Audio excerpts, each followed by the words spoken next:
आपण तीन वेगवेगळे थेरम बघणार आहोत. एक कोरोनरीज ऑफ इन्स्क्राइब अँगल किंवा अंतर्लिखित कोनाचं उपप्रमेय आपण बघणार आहोत.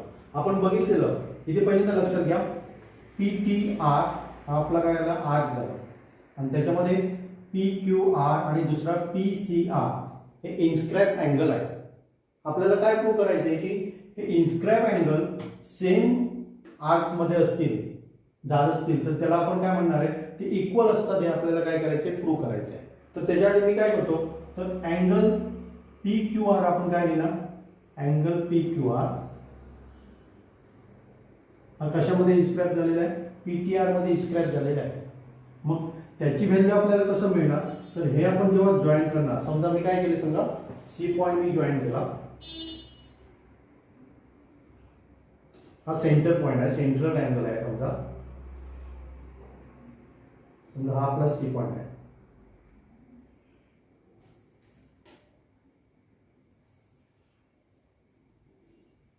सेंटरला मी काय केलं, जॉईन केला. तर arc measurement of arc P T R आपल्याला कसं मिळणार, तर हा जो अँगल असतो त्याचा हे मिळणार. आपण त्याचं काय असतं बघा, याचं आणि याचं रिलेशन काय असतं, तर हा याच्यापेक्षा हाफ असतो. मग मी काय घेणार आहे, half measurement of arc P T R. पण पी टी आर म्हणजे आपला काय झालं सांगा, half angle P C R. हे एक स्टेटमेंट झालं. दुसरं आपण काय करूया, तर पी सी आर काय असणार आहे आपला, सॉरी इथे पण मी सी लिहिलं, इथे ओ लिहूया, आपण ओ लिहूया, सेंटर आपण ओ दाखवूया. तर आपला P C R angle P C R हा पण काय असणार आहे, याच्या हाफ असणार आहे. म्हणजे मी काय लिहिणार, measurement of angle measurement of arc कुठला पी टी आर, परत ते येत आहे कारण त्याच्यामधूनच गेलेला आहे तो. आणि measurement of arc P T R म्हणजे काय असतं समजा, angle P C R central जो अँगल असतो, मध्यवर्ती कोन असतो तो आपण तिथे लिहितो, केंद्रीय कोन, मध्यवर्ती नाही तर केंद्रीय कोन असतो तो आपण तिथे लिहिला.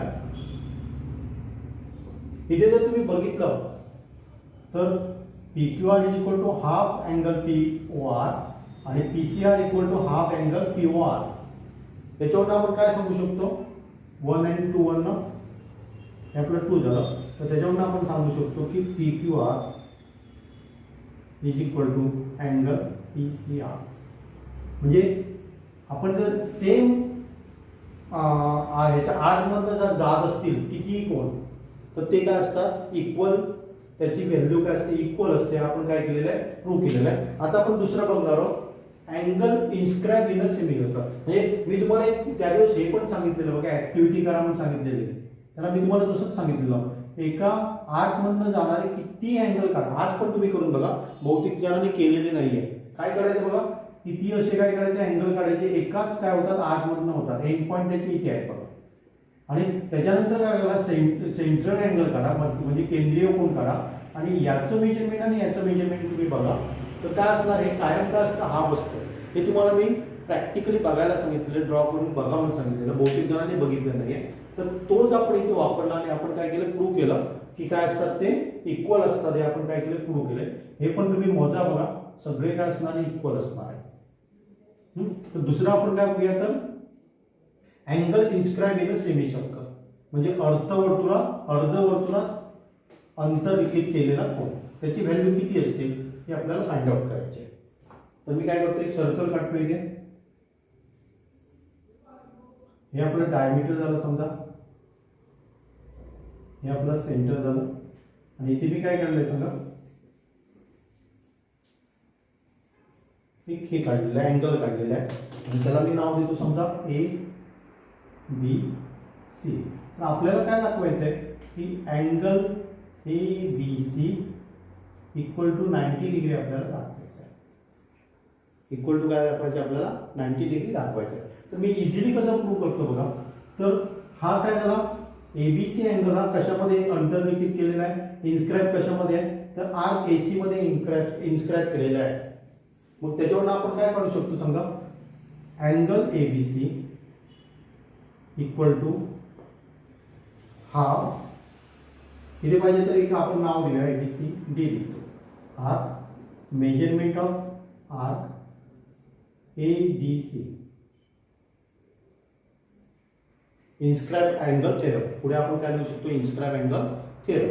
आता ह्याचं मेजरमेंट कशाचं ह्याचं मेजरमेंट आर्कचं मेजरमेंट म्हणजे काय असणार आहे सांगा सेंट्रलला केंद्रीय कोण झाला आहे त्याचा मेजरमेंट असणार. म्हणजे आपण काय देणार सांगा हा अँगल AOC हे आपलं काय सांगा डायमीटर आहे स्ट्रेट लाईन आहे.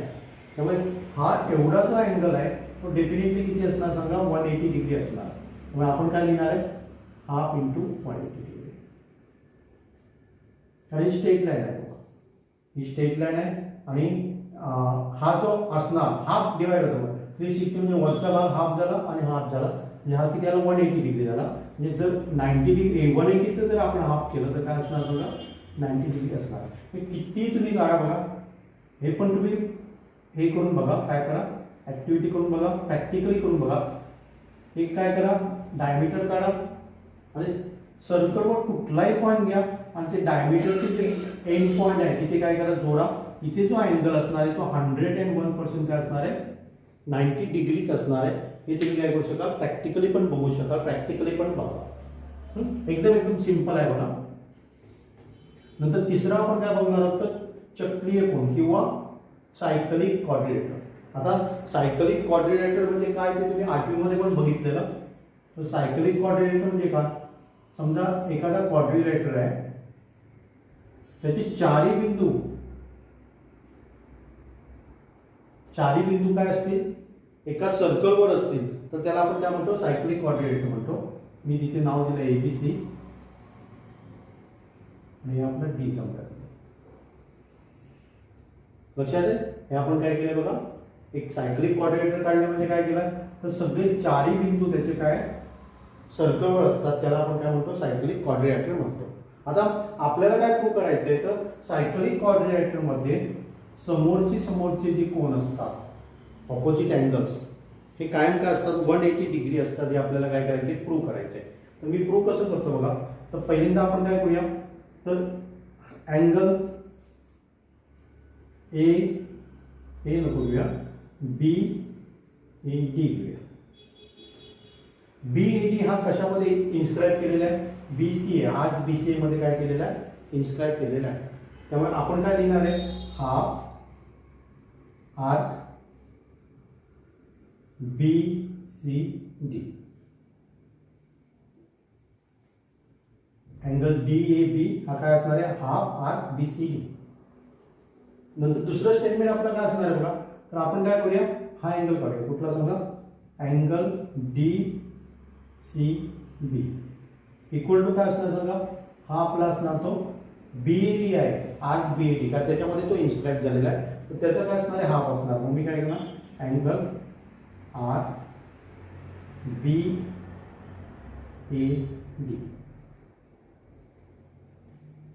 आता हे जर दोन्ही आपण ऍड केले तर आपल्याला काय मिळणार सांगा angle BAD plus angle DCB हे काय होणार सांगा half arc BCD plus half arc BAD. ह्याच्यामध्ये आपण दोघांमध्ये काय करू शकतो इथे लिहितो बघा मी हाफ इक्वल टू लिहितो पुढे इक्वल टू काय होणार सांगा हे दोघांमधलं हाफ जर मी कॉमन काढलं तर काय आलं arc BCD plus arc BAD. आणि आर्क BAD आणि DCD हे दोन्ही जर ऍड केलं तर डेफिनेटली त्याचं आन्सर किती असतं 360 डिग्री असतं. त्यामुळे मी काय लिहिणार इक्वल टू हाफ इंटू 360 म्हणजे काय मिळणार आपल्याला 180 डिग्री. ह्याचा अर्थ काय आला सांगा angle A plus angle C is equal to आपल्याला काय मिळालं 180 डिग्री मिळालं. तसंच आपण काय करू शकतो सांगा सेम आपण काय करू शकतो हे आणि हे काय करू शकतो 180 डिग्री आहे ते काय करू शकतो सिद्ध करू शकतो. सायकलिक क्वाड्रिलेटरवर एक प्रॉब्लेम आहे तो सोडूया म्हणजे चक्रीय चौकोन त्याच्यावर आपण एक काय करूया एक प्रॉब्लेम सोडूया. तर काय दिले बघा इथे दिलंय आपल्याला P Q is equal to R Q दिलाय, या दोन्ही बाजू काय इक्वल आहे. दुसरं काय दिलंय, पी एस आर दिलाय. पी एस आर आपल्याला दिलंय 110 आणि आपल्याला काढायला सांगितले का पी क्यू आर काढायला सांगितलंय. तर हा तुम्हाला काय म्हणून दिलाय, सायक्लिक क्वाड्रिलेटरल आहे. त्यामुळे डेफिनेटली काय असणार आहे, समोरच्या बाजू ऑपोजिट ज्या अपोजिट अँगल्स आहेत ते 180, जर ऍड केलं तर 180 होणार. त्यामुळे आपण काय करू शकतो, पी क्यू आर काढायचे आपल्याला. Angle P Q R is equal to काय होणार आहे, 180 minus angle P S R is equal to 180 minus 110 is equal to 70 degree. म्हणजे हा आपल्याला किती मिळाला सांगा, 70 डिग्री मिळालं. म्हणजे पहिला आन्सर आपला झाला. नंतर आपल्याला काय करायचं आहे, तर measurement of R P Q R काढायचं आहे. P Q R, measurement of R P Q R काढायचं आहे. इन्स्क्राइब अँगल कुठला आहे सांगा, पी एस आर आहे. मग त्याच्या दुप्पट काय असणार आहे, तो ए असणार आहे, पी क्यू आर असणार आहे. त्यामुळे मी काय लिहू शकतो सांगा, measurement of R P Q R ह्याचा हाफ तो असतो, म्हणून मी इथे काय लिहिणार, 2 times angle R S P किंवा पी एस आर लिहिलं झाले इक्वल टू 2 इंटू 110. म्हणजे आपल्याला काय मिळालं सांगा, 220 झालं. हे आपल्याला नंतर आपल्याला काय काढायला सांगितलं, क्यू आर काढायला सांगितलं आहे. क्यू आर ह्याचं मेजरमेंट आपल्याला कसं मिळणार, तर आपल्याला हा अँगल काढावा लागेल. हा इन्स्क्राइब अँगल आहे. आपल्याला काय दिलं बघा, इथे हा 70 आहे आणि या दोन्ही बाजू सेम आहेत, त्यामुळे आयसोसेलेस ट्रायंगल झाला. त्यामुळे हे आपल्याला दोन्ही मिळून काय असणार आहे सांगा, 110 असणार आहे. आणि 110 असेल तर हा किती असणार आहे, 55. हे तुम्ही लिहा बघा, मी तुम्हाला हिंट फक्त देतोय की आपलं काय झालं, 55 असणार आहे. त्यामुळे हे 110 झालं प्लस 70 म्हणजे 180 झालं. आता इन्स्क्राइब कुठला आहे सांगा, क्यू एस आहे. म्हणजे काय असणार सांगा, R measurement of R Q R is equal to 2 times कुठला असणार सांगा, अँगल आर पी क्यू. म्हणजे काय असणार, 2 times into 55 is equal to काय ना 110 येणार. आणि लास्ट आपल्याला काय विचारलं, पी आर क्यू विचारलं. पी आर क्यू आपण डायरेक्टली काढलेला आहे. Angle P R Q is equal to काय असणार आहे, 50 काय असणार. एकदम इझी आहे बघा. फक्त प्रॉपर्टीज लक्षात घ्या.